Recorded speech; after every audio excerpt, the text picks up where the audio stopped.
so you can stay there for a minute. So they usually, what's that? They usually cut out of it here pretty soon. So. Okay, yeah, they're moving.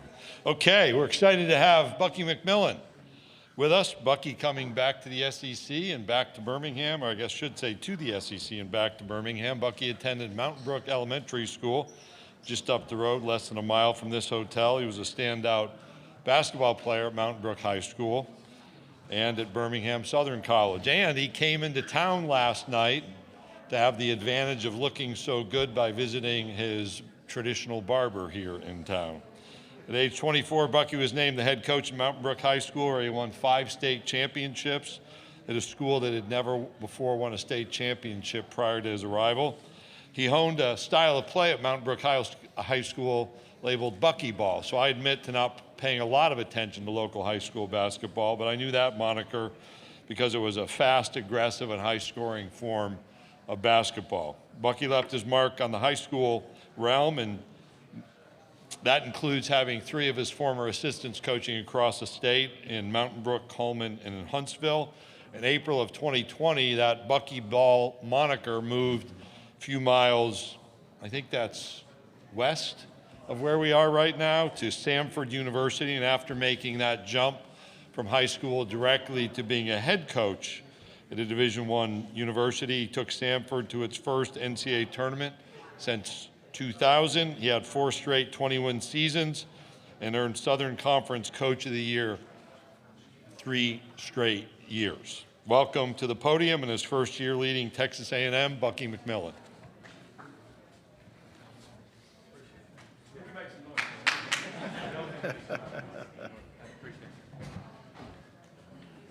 Thank y'all. It's good to be back in Birmingham for a second. I actually was telling this to Garth a second ago that I lived up here on Peacock Lane, which is like a mile from here, and I would walk to elementary school with a basketball in my hand about every single day. And Mountain Brook Elementary is about half a mile from here, and I would walk right by this spot with a basketball. So coming back here and being a part of SEC Media Days, seeing a lot of familiar faces, it's great. And I appreciate all the local people who showed up. And I see some of y'all, and I saw Kevin here today, been covering us for years. And the people from Texas A&M, thank you very much, and the national media, obviously, for covering us. It means a great deal to us. And, you know, I hear there's not as many athletic directors in the house today or yesterday, because we're in the middle of football season, and our football program is rolling right now. We're a top 5 team in the country, but by God, we got Trev Alberts, our AD, here, man, and we appreciate it. So who says Texas A&M in a football and a basketball school? So thanks for being here today, man. Look, I was joking with someone a second ago when I saw John Calipari take the Arkansas job, and he said, look, we just got hired. I met with the team, and there is no team. And I laughed at that. And then they say, be careful what you wish for. They always say, be careful what you laugh at, because I get hired in April, and it was a weird set of circumstances with the House settlement coming on and a lot of players getting the portal, a lot of players taking advantage of the opportunities out there, and coaching turnover mid-April, and last Power 5 job open, and didn't have anybody on the roster yet. So I totally felt John Calipari's pain. I can tell you this, we're not a finished product, but we're a heck of a lot better than we were in April with nobody on the roster. I think our staff did as good a job as possible of putting together a team that I think can compete in this league. And if you can compete in this league, that means you can get the NCAA tournament. And if you're in the NCAA tournament, you are playing for a national championship. We all know what this league is. It was the best league in the history of college basketball last year. It's predicted to be the best league in the country this year. 14 of the 16 teams went to the tournament last year, 4 in the Elite 8, 2 in the Final 4, and a national champion. I think certain universities are going to have to choose what they want to be good at. I think Texas A&M can be good at everything. I think we got the right leadership there, the resources there, we can be good at everything. And I think Texas A&M, and my goal, everywhere that I've been, whether it was high school and college, we wanted to get to the top of the league. And we did that at a place in high school that certainly had not been to the top of the championship that they play for in the Southern Conference. At Stanford, we did the same thing. Now we're in the SEC.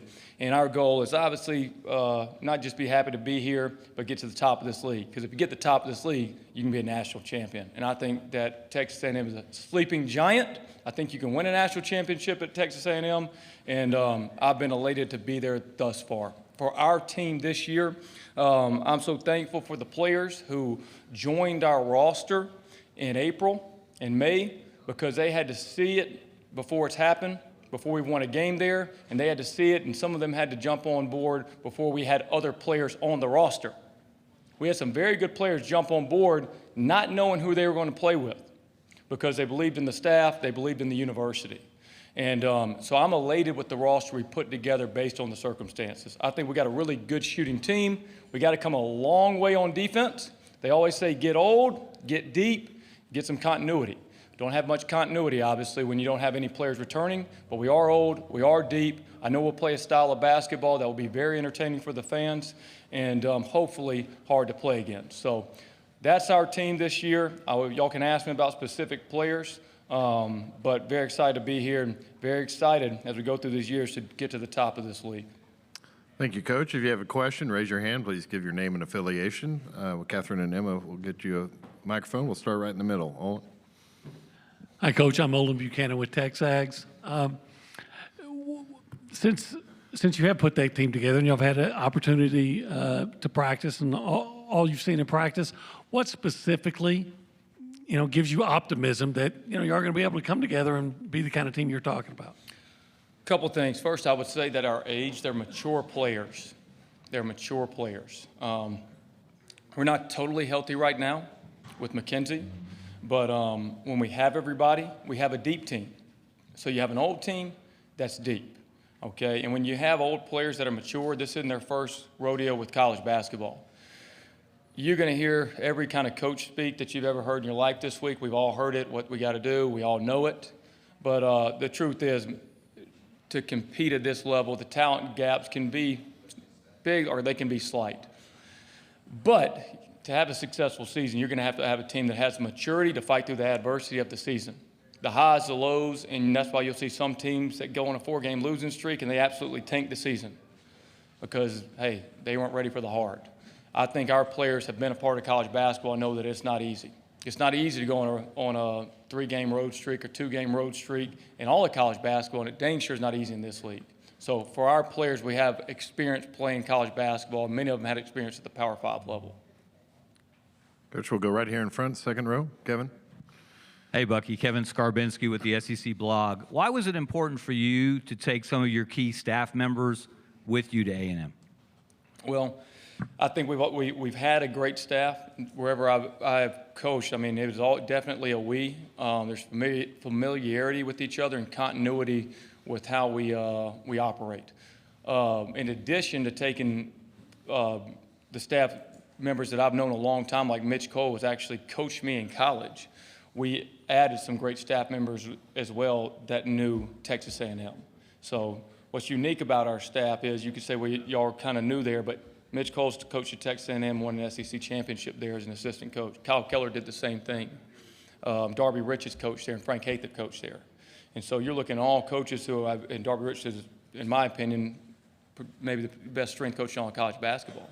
And then you're looking at 3 other coaches who have been head coaches and have won championships and have recruited at a very, very high level.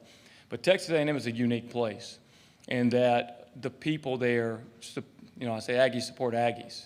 And those that we brought with us were Aggies at one point. And once you're an Aggie, you're kind of always an Aggie. And so that staff right there was able to quickly tap into the fan base at A&M. And we needed that in a short order because this day and age of college basketball, things move quick, and we needed to rally a fan base very quickly to help us build a roster. Coach, we'll go on the 4th row, straight in front of the podium. Hey, Coach. Caleb Turntime, Beeham Now. You mentioned your background and growing up here. At what point did you really start to feel like you could get an opportunity to coach at this level and in this conference, and what made now the right time to make that jump? What made the right time now was we have great administration, and I worked for a tremendous person when I was at Mountain Brook High School. It's a guy an athletic director there named Terry Cooper, who I actually played for there. And so I knew him, believed in him when I took the Mountain Brook job, and I honestly felt at that time I was the best person for that job. And then I knew Martin Newton at Sanford, and when I went to Sanford, I felt I was the right person for that job, and I believed in him. And then when I talked to Trev Alberts and his vision for what he wants to do at A&M, I felt I fit that job, and that job fit me, right? You're talking about when did I know? You don't know how that works. Like, you don't know, like, where am I going to end up?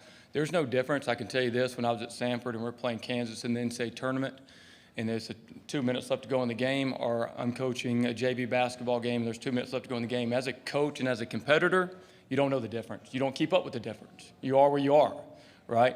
What I can say is I think that we had a lot of college coaches come and recruit some of my players in high school.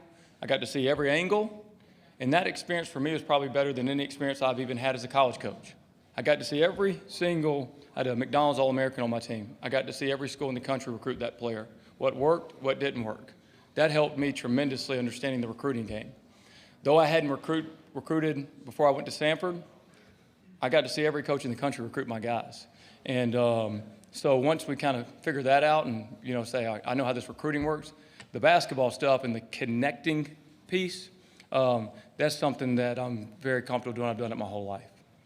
Okay, we'll go on the second row here.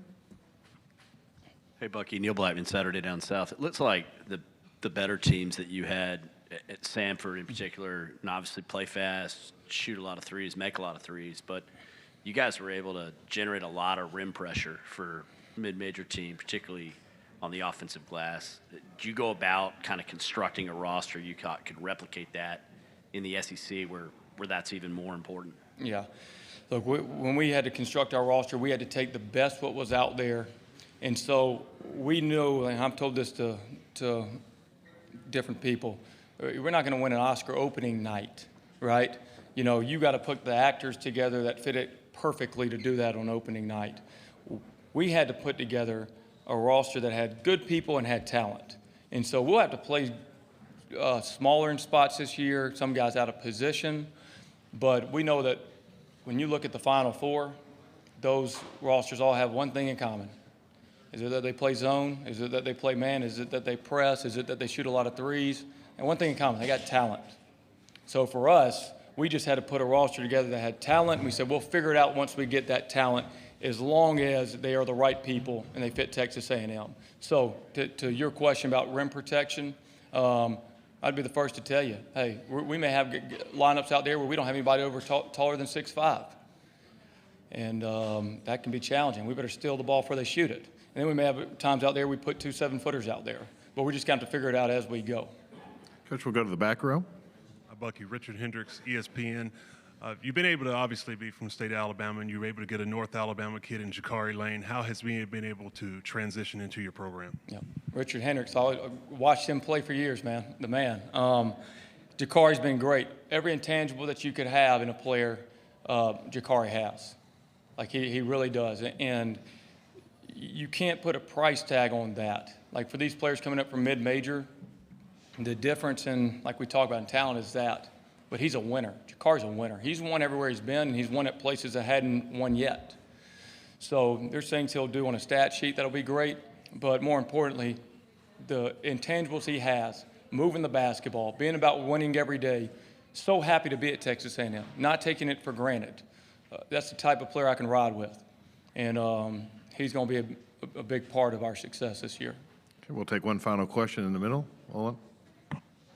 Yeah, Coach, you did talk about taking your basketball back here when you were a kid and things like that. I just want to press, if you don't mind, on, what's this just experience like to have grown up here and start your career and everything, and to come here now as a SEC basketball coach? I wonder if it's emotional or nostalgic, or is it just another day in a coach's life? Well, I saw a lot of familiar faces when I came here, and people stopped by to say, hey. You've heard the saying, it takes a village to raise a child, right? And this village raised me. And so I wouldn't be here without the people of this village. and we did a lot of great things together. And we're about to do a lot of great things at Texas A&M. And there's a lot of people I'm meeting out there, and it was special when we did it here because we all did it together. And at Texas A&M, when we get it done, it's going to be even more special because there's a lot more people that are going to have to come together to do it. And I'm looking forward to making it happen. Coach, thank you for your time this afternoon. Thank you all. Appreciate it.